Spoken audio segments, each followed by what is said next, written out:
അവൻ സ്വത്ത് അവർക്കായി ഭാരിച്ചു. ഏറെ താമസിയാതെ ഇളയൻ എല്ലാം ശേഖരിച്ചുകൊണ്ട് ദൂരദേശത്തേക്ക് പോയി. അവിടെ ലോകത്തിനായി ജീവിച്ച് സ്വത്ത് നശിപ്പിച്ചു കളഞ്ഞു.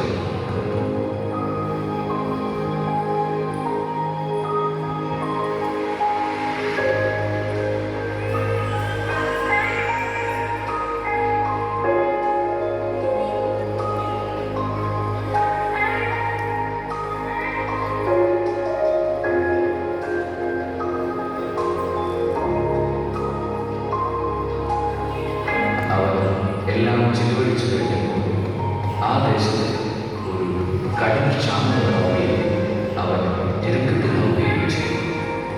അവൻ ആ ദേശത്തെ ഒരു പൗരന്റെ അടുത്ത് അഭയം തേടി. അവൻ അവനെ പന്നിയുടെ നയിക്കാൻ വയലിലേക്ക് അയച്ചു.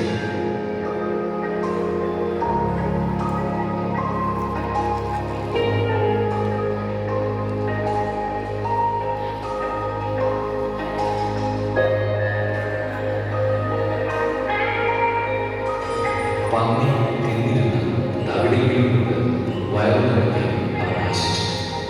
പക്ഷേ ആരും അവൻ കൊടുത്തില്ല. അപ്പോൾ അവൻ സുബോധമുണ്ടായി. അവൻ പറഞ്ഞു, എന്റെ പിതാവിന്റെ എത്രയോ ദാസന്മാർ സുഭിക്ഷമായി ഭക്ഷണം കഴിക്കും, ഞാനും ഇവിടെ വിശന്നു വനിക്കുന്നു.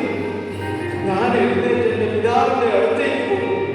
ഞാൻ അവനോട് പറയും, സ്വർഗത്തിലെത്തിയാൽ നിന്റെ മുമ്പിൽ ഞാൻ പാപം ചെയ്യും.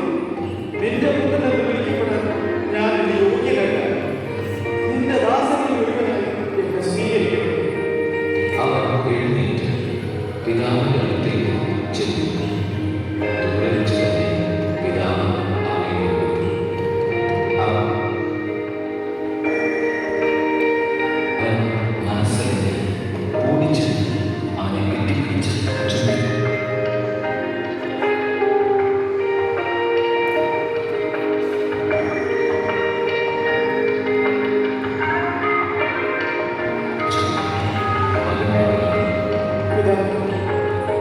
സ്വർഗത്തിനെതിരായി നിന്റെ മുമ്പിൽ ഞാൻ പാപം ചെയ്തു. നിന്റെ പുത്രനെന്ന് വിളിക്കപ്പെടാൻ ഞാനിന് യോഗ്യനല്ല. പിതാവാകട്ടെ തന്റെ ദാസനോട് പറഞ്ഞു,